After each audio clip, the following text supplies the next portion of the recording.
Muli po, isang pinagpalang araw po sa inyong lahat at sa oras pong ito. Taos puso po ako nagpapasalamat sa ating dakilang Diyos na banal na patuloy pong nagbibigay sa akin ng privilege and opportunity na patuloy pong magamit na instrumento ng ating Panginoon na patuloy pong makapagbahagi sa inyo ng kanyang mga mensahe salita na patuloy pong magiging patnubay, gabay natin sa ating mga buhay. Mensahe salita po ng ating Panginoon na patuloy pong magbibigay ng sapat na kaalaman patungkol sa kanyang kalooban. Mensahe salita po ng ating Panginoon na patuloy pong magbibigay ng katatagan sa ating pananalig at pananampalataya sa Kanya. Muli po sa panguna ng Banal na Espiritu, sa ngalan po ng ating Panginoong Yesus, nais ko po muling magbahagi sa inyo ng kanyang mensahe entitled, Focus on the Love of God. Yan po. Sa mensaheng ito, nais po ng ating Panginoong Diyos na bigyan po tayo ng gabay, patnubay, kung paano po natin maisa sa buhay yung pag-ibig ng Diyos na ipinagkaloob niya sa atin. Sapagkat sa pag-ibig po ng Diyos na ibinigay sa atin, kapag ito po ay napaghari natin sa ating buhay at patuloy po nating ginawang patnubay ang pag-ibig ng Diyos sa ating buhay, guarantee po tayo na madali po nating magagawa ang pangalawang mahalagang utos ng Diyos. Yun po yung ibigin po natin ang ating kapwa. Kaya po sa mensaheng ito, nais po ng ating Panginoong Diyos na mag-focus po tayo doon sa kanyang pag-ibig. Paano po tayo makakapag-focus? So, how we focus in the love of God? Kailangan po natin i-acknowledge at tignan yung kabutihan ng Diyos sa ating buhay. Lagi po nating inaalala yan. Dapat lagi po nating tinitignan kung paano po tayo kinahabagan, kung paano po tayo pinatawad ng Diyos, at paano niya po tayo inaalagaan sa bawat araw-araw. Sapagkat kung ganun po ang magiging pananaw natin at pagtingin natin sa buhay na laging ang pag-ibig ng Diyos ang nakikita natin sa ating mga buhay, guarantee po na ganun din po ang patuloy nating maibibigay at maibabalik sa ating mga kapwa.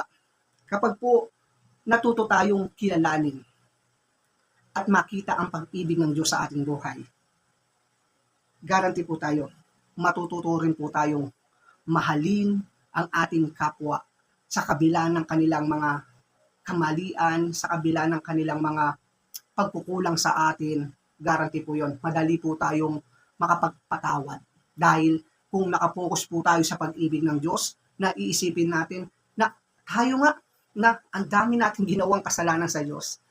Tayo nga na patuloy na nagkakasala sa Diyos. Pero yung pag-ibig niya, yung kahabagan niya, yung kapatawaran niya, ay laging ibinubuhos niya sa atin.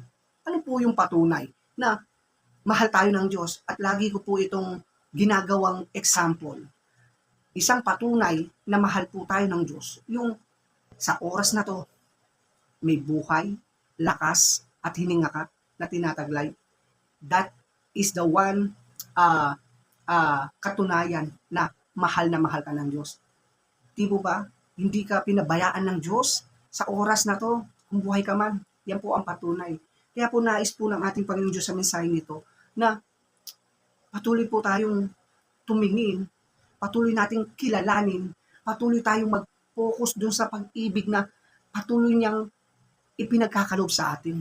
Yan po ang gusto ng ating Panginoon Diyos upang hindi po tayo mahirapan na mahalin ang ating mga kapwa, hindi po tayo mahirapan na patawarin ang ating kapwa, at hindi po tayo mahirapan na tulungan ang ating kapwa. At isa pa po na nais pong ibigay ng ating Panginoon na bakit po binigay niya ang mensaheng ito. Nais niya rin po na mabuhay po tayo ng may kapayapaan sa ating buhay, na wala po tayong maging hinanakit sa ating kapwa o makapagtanim ng sama ng loob sa ating kapwa, hinanakit sa ating kapwa. Kaya kung matututo lang po tayo na mag-focus doon sa pag-ibig ng Diyos sa ating buhay at patuloy po natin kikilalanin at titignan yung kabutihan ng Diyos sa ating buhay, ganun din po ang maibibigay natin sa ating kapwa. Kaya po, kung babasahin natin, panghawakan po natin yung John 3:16 na yan, na ganun na lang ang pag-ibig ng Diyos sa sangkatauhan, kaya ipinagkaloob niya ang kaisa-isa niyang buktong niyang anak upang sino mang ang sumampalataya sa Kanya ay di mapahamak, kundi magkaroon po ng buhay na walang hanggan.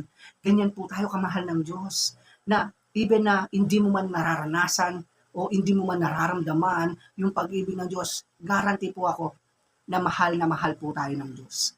At dahil sa pagmamahal niya, di po ba, even na tayo po ay nagkukumit ng mistake everyday, nagkukumit ng mga pagkakasala sa Kanya, but still na binibigyan po tayo ng pagkakataon ng Diyos.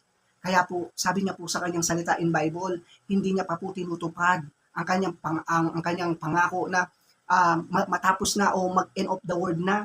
Kasi po, gusto niya po na marami ang mga taong makapagsisi, makapagbalik loob sa Kanya upang marami po yung maligtas. Hindi po ninais ng Diyos na marami po ang mapahamak sa atin. Ganyan po niya tayo kamahal. Kaya kung tayo po ay magpo-focus doon sa pag-ibig ng Diyos na ibinibigay na sa atin, even na sabihin mong hindi mo nararanasan yung pag-ibig niya, kapatid ko, patuloy mong tignan yung kabutihan, yung kahabagan, yung kapatawaran, at ang pag-ibig ng Diyos sa iyong buhay.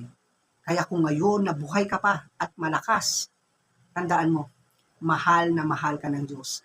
At patuloy po tayo mag-focus sa pag-ibig niya upang patuloy po nating maibahagi ang pag-ibig ng Diyos sa ating kapwa. Tandaan po natin, isang patunay o isang bagay na patuloy kang kumikilala sa pag-ibig ng Diyos. Ito po, yung patuloy kang nagmamahal sa iyong kapwa. Sabi nga po sa kanyang salita, kung sinasabi daw ng tao na mahal niya yung Diyos, ngunit hindi naman niya kayang patawarin ang kanyang kapwa, ay hindi po tunay na nagmamahal sa Diyos yun. Kaya yung mga tunay na kumikilala, tunay na nagmamahal sa Diyos, ito ang mga taong tunay na madaling magpatawad sa kanyang kapwa. Mga taong madaling magmahal sa kanyang kapwa. Kaya, to be close po, mga minamahal kong kaibigan at kapatid, patuloy po nating tignan ang kabutihan ng Diyos sa ating buhay. Patuloy po nating kilalanin ang pag-ibig ng Diyos sa ating buhay upang madali po nating magawa ang kanyang kalooban na mahalin ang ating kapwa. Madali po tayong makapagpatawad sa ating kapwa at higit sa lahat, patuloy po tayong magkaroon ng isang payapa at masaganang buhay. Muli po, maraming salamat sa dakilang Diyos na banal na patuloy nagbibigay ng mga mensahe sa ating simpleng mensahe. Ngunit kung ito po'y patuloy na magiging patnubay at gabay natin at isa sa buhay natin ito, patuloy po tayong makakaasang ang pag-ibig ng Diyos ay dadaloy sa ating buhay. Salamat po, patuloy kong binabalik sa Diyos ang lahat ng papuri, pasalamat, pagdakila at sa dakilang ngalan po ng ating Panginoong Yesus. Amen. God bless all.